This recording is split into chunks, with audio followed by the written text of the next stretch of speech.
an upright people. Therefore, lehem asur b'snap pidyon. Specifically, he'll say, for us, it's asur to shecht with a fin, but not for God. Why? Because for us, the reason why it's asur, there's a reason behind it. It's tsar bali chaim. If you shecht with a fin or with a jagged edge, you're going to hurt the animal, and therefore it's prohibited for us, because besides keeping all the strict laws of kashrus, there's also messages that we're supposed to take out of it, which is don't hurt people, don't hurt animals for no reason. So therefore, it's usher for us to shecht in a painful way, but God can, right? Because I guess God knows how to do it in such a way. In other words, no, it's because basically God doesn't have to learn mercy, right? When He does the mitzvah, He knows mercy. So in other words, for us, the mitzvah is to come to teach us how to be a mensch and have mercy. God knows how to be a mensch and have mercy. So when He does the mitzvah, it doesn't require Him to be merciful, because you understand what I'm saying there. The Rabbi says, Aval, however, Tam ze enu shayach lechidush Torah la'asid lavo dafka. He says again, this reason the Rabbi wants to reject and say, in other words, there's another presentation, another option on the table that others have said before. This Yad Moshe in the Perush of the Vayikra Rabbah, why it's okay. In other words, why Hashem has a heter, so to speak, to do this. And he says, because Hashem's not teaching us. Hashem doesn't need to learn mercy, so there's like another reason. The Rabbi says that's not a good reason because, again, you don't need Torah Hadasha for that. That's not something that, you need Mashiach to come and reveal to you. And secondly, and he says this is the main point, Ma yishna mishara mitzvah shemakayim HaKadosh Baruch Hu av shelo shayach etzlo hatam dilutzaref. In other words, why is this different than other mitzvahs that Hashem fulfills, even though it's not shaykh, this notion that we are needing to, he gives us the mitzvahs in order to partner with us to learn these lessons. In other words, why is this so significant that here there's going to be this special heter because Hashem's teaching us, but Hashem can do other mitzvahs also, and we don't find that the mitzvahs are different because Hashem isn't required to teach us these lessons. You follow what I'm saying or no? Yeah? So he kind of rejects this. And he says, look at the Tshuvas, Shilos and Tshuvas of the Chasam Sofer, where he says, quote, we're still in this footnote 137, Afilu ana nami nishchod magira. The Chasam Sofer also gets into this conversation, and he says, we too could shecht with a sickle or some kind of a jagged edge. If we could be certain that we did shechting with this jagged edge, but we didn't hurt the animal. In other words, we didn't damage it and we didn't tear it, but somehow we pulled off the perfect shechita, we would also be allowed to. It's just that we can't say that it's clear that we did it right. We don't have sort of the deep insight inside what's going on. We can't be so careful. Who can like estimate with a jagged instrument if he could really say that I didn't tear anything? But Hashem, who's going to shecht on his own, he could do it, right? He could shecht with a jagged instrument. In other words, this is a different explanation as we said than one said before. The one we said before is saying Hashem's going to be jagged, right? But it doesn't matter because it's only us who have to worry about not being jagged because we have to learn mercy. This is the Chasam Sofer explanation. He says, no, the reason why Hashem can shecht with his fin is because even we can shecht with a fin if we could determine that it wasn't going to hurt anybody. And since Hashem is doing the shechting and he's so clear, he knows what's going on inside that we can't see, then he can do it. So he gives, Chasam Sofer here is with another heter, right? Which you don't need, and this is the Rebbe's point, is why it's not going to work for us, because seemingly you don't need Torah Hadasha for that either. In other words, why can Hashem shecht with a jagged edge? Because it's like he can see the inside and make sure that no damage was done, right? And so therefore you could say that this issue of Hashem shechting this fish is not a halachic problem. The problem is, Gam tam ze eno shayach lechidush Torah la'asid lavo dafka. What does it have to do with Mashiach coming and telling us the wonders of Torah that we never would have known without him? The Chasam Sofer himself could have figured that out from the basic laws of shchita that really we too could have shechted if we could see what's going on. In other words, you don't need Mashiach's Chiddush Torah to come around for that answer. Yeah. Isn't that kind of, can't you sort of use that on any possible explanation? Because it's like, if it's already been explained in literally any way, then it's not. The point is, I guess, is that Yeah, in theory, even the answer that the Rebbe is giving, remember, he has to justify it according to Torah, because otherwise it's called prophecy and we're not going to accept such a thing. But nonetheless, he brings it in such a way where if he didn't allow it to come down from a prophetic state and then explain it, it would have no other way of learning it out through the Torah. So in other words, what is the Rebbe saying is something basically that only a prophet could say. In other words, it's like ludicrous. We normally wouldn't accept such a thing, which is that, no, it's just already kosher. This one exception to all the laws of kashrus is sitting inside of this thing. That's like a wild, crazy, prophetic thing. How would you know that, right? You could only know that if you're a prophet. And then he's going to try and explain to you, which he did, through all different aspects of Torah scholarship, that such a wild theory could be true. Here, we don't require a wild prophetic concept. It's the laws of shechita. Why? In other words, there's a reason why you can't shecht with a jagged edge. The Chasam Sofer explains that we could shecht with a jagged edge if we could know what it was. It's just that what? God knows his jaggedness better than we do. There's no need, that's not prophetic in any way. That's just a simple limud. The Rebbe's approach is that this is an insane thing to say. Like, I couldn't tell you all of a sudden that you could bring a pig in here and this one you can eat, right? There's no derech halimud which would allow me to say such a crazy thing. Right? So there is a sort of a substantial difference between finding some pre-existing reason that the Torah already presents, like we said before about the prophet one time listening to a prophet, or here like we're saying, right? In other words, I think you can see the difference. Well, yeah, I'm just saying it's almost definitionally any answer that's been given up until this point isn't. That you could say it's this axiomatic and we're going to reject it outright, but no, the Rebbe shows you why to reject it outright, because it's reasonable according to the laws and the understanding of the Torah we already have. He's going to give one for the He already gave his own suggestion. His own is that this shechita is just intrinsically kosher because the laws of shechita allow for it. That's it's like saying this pig you can eat it. You just can. If I couldn't explain that to you according to the principles of the Torah, you would say even if a heavenly voice came down and was on board, we would reject you outright because the Torah is not in heaven. You can't just say things like that, right? So it would have to be justified and explained al pi Torah. If I was able to use the Torah laws and principles to justify such a crazy thing to the point that you believed me and understood me and you yourself had to paskin in that way, then you could say, wow, Torah Hadasha miti teitzeh.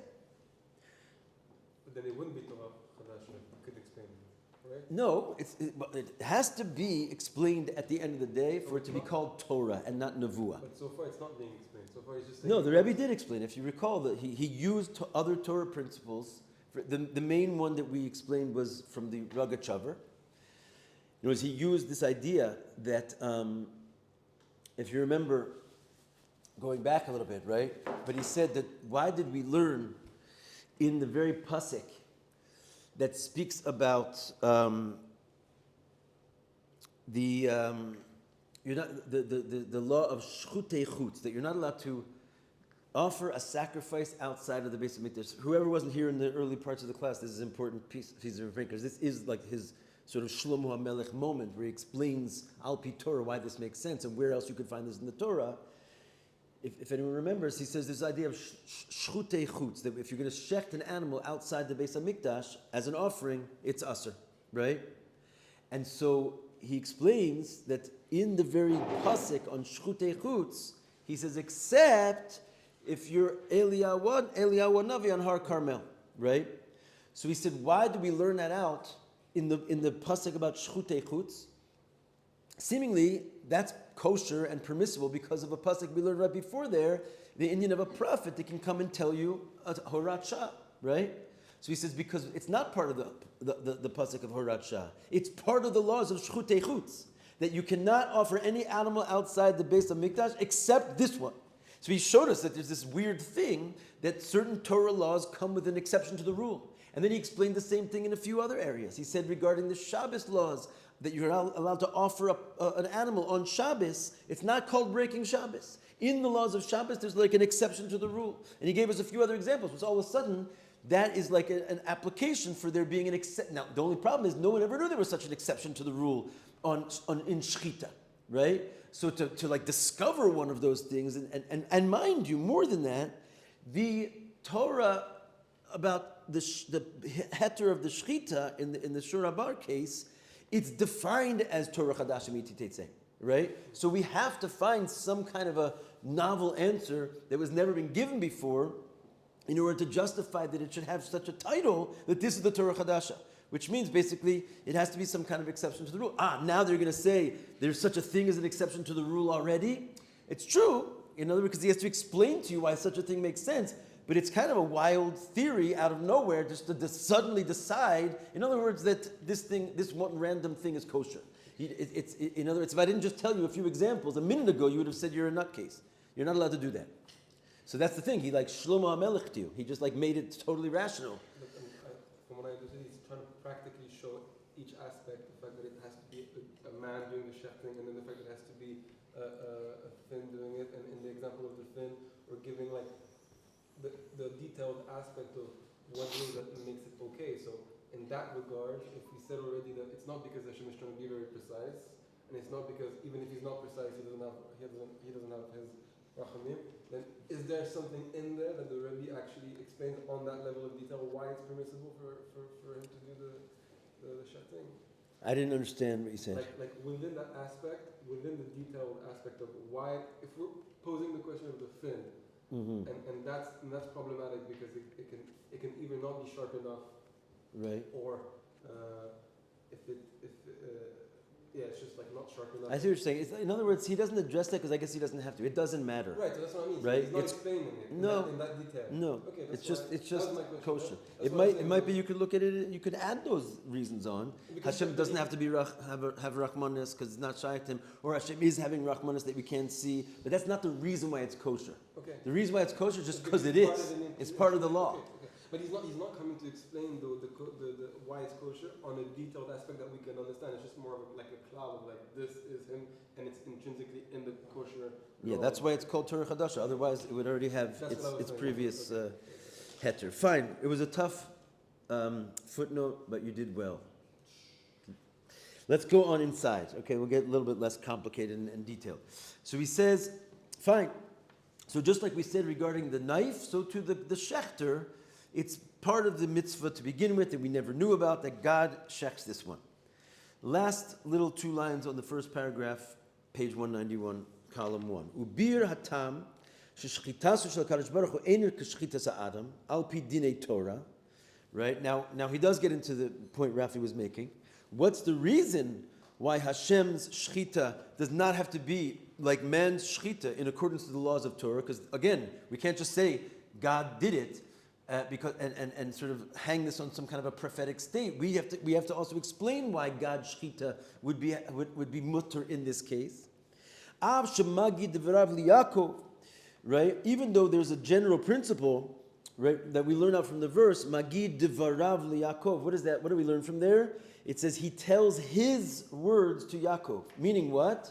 The things that we have are really his. Ma shehu osehu omer liYisrael asos, meaning what he does, he tells us to do, which means his mitzvahs are what he gave us. So he has these mitzvahs. And if that's the case, why is this mitzvah different than his mitzvah is not like ours, the one that he gave us in this case, right? All the mitzvahs that we do, he does. So why in this case is there a difference? That the mitzvah he does it differently than the way he allows us to do it? So that has to be discussed, that has to be answered. And I think, Rafi, that's exactly what you were asking. And he says, Yesh lomar. We could say like this. Tochana shel shchita. What's the idea of shchita? Why is shchita the one law where Hashem performs it differently than us? Because it says, Ve'ein v'shachat ela v'mashach. It says that, and we've learned this before in other contexts, that shechting, the word for shechting really means to draw. Right? Because the act of shechting is basically like a drawing. And of course, this goes on a kind of a spiritual connotation. That when you shecht an animal, remember we learned this regarding in the Purim Sicha. We said that Rabbi stood up and shechted Rabbi Zera. Do you remember that? He said, he didn't kill him. He shechted him. He drew him up to another level. Because the whole, and this is what we do also with an animal. Why do we have to shecht an animal? Because in its unshechted state, we cannot elevate it. We have to draw it up to being, so to speak, kosher Jewish food. Then when we eat it, we can elevate it. Similar to what we say about davening, right? You can't elevate the world until you shecht yourself. That's why davening is basically like shechting your behemoth, right? That's what we call it, sacrifices. You come and you shecht your behema, then you've drawn yourself up. Now you can eat the food the rest of the day and do business, etc. So the whole concept of shechita, the word itself, as it says in the Gemara, right, is ein v'shachat ele v'mashach. Right, that's a practical term, but it has immediate spiritual connotation. We know mashach means to draw. Because when you shecht it, this refines and draws and elevates the animal to another level, which is now makes it Jewish food. It makes it fitting to be eaten by man. Because what's going to happen in a minute? You're going to eat this food, and it's going to become part of your flesh and blood. And that's the whole idea of elevating something. When you eat something, this, mind you, is the reason why we're allowed to eat animals. Because the whole question in the post-scheme, why are we allowed to eat animals and kill them? Seemingly that's not a nice thing to do, right? Like it's definitely, even if we're going to try and kill them in the most humane way, it's even more humane, just leave them alive. Why are you going to kill an animal? Why are we allowed to eat meat, right? So the idea is because ultimately, this is what the animal wants. When the animal becomes part of you, the animal elevates its whole materialism to being a human and a Jew, and now the animal can put on tefillin. The animal can connect to godliness at the level of mitzvah. And in fact, this is a kind of concept which is true about every level of creation. When you plant a seed, you take inanimate, and it turns into growing. What is the tree made out of? It's made out of earth, which a minute ago, before you planted this seed, or a year ago, it was basically not capable of growing. And then when you have a plant, and it gets eaten by an animal, right? Suddenly the growing level of the animal can now move and walk around and experience emotions, etc. Which is basically the interest of every single entity is to go up. And therefore, ultimately, the animal wants to be eaten by a man because it becomes man. So this is why we have to shecht, because if you would leave it unshechted, it's not fit to become a man. You're going to wind up basically bringing the man way down and schlepping him down to the level of an animal. If you shecht the animal, you elevate it to the point that it can become part of you. This is the way it works. And now that it's become flesh and blood inside of you, it has its real advantage, which is it can serve God and serve its maker. Through fulfilling mitzvahs. What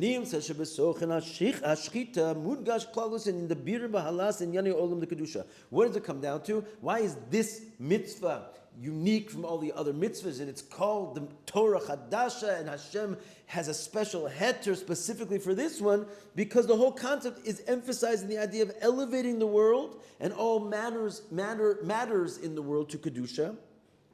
To the point of perfection, which is basically what we said before, Zvichas Hayetzer Hara. Remember we talked about the whole idea of going like Shammai, that on the day of Shavuos, right? Everybody held like Shammai, even the Beis Hillel held like Shammai, and because they shechted their Yetzer Hara to the point that it was done, right? If you remember that whole lesson, I don't want to go back into that one. But basically, the whole idea of going like Beis Shammai is that there's the complete removal of the Yetzer Hara. And this is the idea of the Shechita, that it elevates the world to the point of being in a state of total elevation and perfection. Accordingly, now we can understand the difference between man's shechita and God's shechita, and why in this case God's going to jump in and take over the shechita business, and he has that one heter to change his mitzvahs from the way we do it. It's not stam; it's a specific mitzvah, and it's the union of shechita. And this particular thing that he's shechting. Meaning what? Now we can understand the difference between man's shechita and God's shechita. When it comes to man's shechita, since we are going to elevate the world through the hand of man, it's going to be limited to man's abilities to elevate something. And since man is doing the elevating, here comes all the laws of shechita, which is basically limitations, laws of shechita, and all of its complications. You can't do it like this, you can't do it like this, only this one, that. They're all coming to basically show you your ability to elevate has all these limitations. That's what the laws of shechita generally represent. Our limitations in elevating, because we're only men. So if you want to now go and learn the laws of shechita, al pi Chassidus, you realize this is what you're actually learning about. right? Yes, you can elevate the world, but only in this context, you can't use this knife, you can't use that knife. All of it is like sort of supernal understandings of how and when and in what circumstances you can actually elevate things. Biladam ashchita basula. And if you try and break these limited laws that you're bound in, pasul. Forget it. You're not going to shecht anything. You're not raising it up. Masha ein came b'shchita zakadosh baruch hu. And this is where God says, you know what? Let me have a hand at shchita. Kevin chapulas abir nas al hakadosh baruch. Since He's doing the raising up, lo shayach b'zeh hakbalos. There's no limitations. Therefore, he can, and going back now, he can check with a jagged edge. We're not giving him some kind of a heter. Well, it's because he really knows the limitations of the knife, or he doesn't have to learn the laws of Rahmanes. Forget it. All bets are off. He can check with his hands if he wants to. He does not have limitations on his shchita. The rules do not apply, right? Because he elevates with no limitations. He's God. Very cool. Right? And he says, Hayom shchita kazu paguma. Gemara, machmas hahevsik. If you look at footnote 41, I'm reading. Right? But if today, such a shchita with a jagged ev is completely puzzle because you're making breaks and you're choking. But in the future, it needs to be in such a way where there's like no rules apply. By the way, we have evidence of this. Remember when Esav was, and Yaakov were having their little meeting. And it says Yaakov sent a mincha to Esav. Remember what he sent him? It says he sent him live camels, amongst other things. And we said, what kind of a mincha is this? Right? We have specific rules for what we can bring as a mincha. All the things that minimize our ability to bring tamei animals onto the altar, live animals onto the altar. We don't do any of that. And here Yaakov's bringing to Esav live tamei animals as his mincha. The Alter Rebbe explains, because it was before the Torah was given, and he was shooting into some other level of elevation that's not available to us today. So if we try and pull this off with our, that's what the Torah is. It's basically limiting man's ability to elevate. But in the future, dafka, all bets are off. Give me the live camels. We're going to offer it all to Hashem. Ki inyan hashchita zu hi bechinas aliyos shur habar lamayla mayla agdei alivyasan hamaylehu b'snapirav. I kind of took the wind out of your sails because I turned the page. Let's revisit this footnote and this whole conversation tomorrow. B'ezrat Hashem. Thank you very much.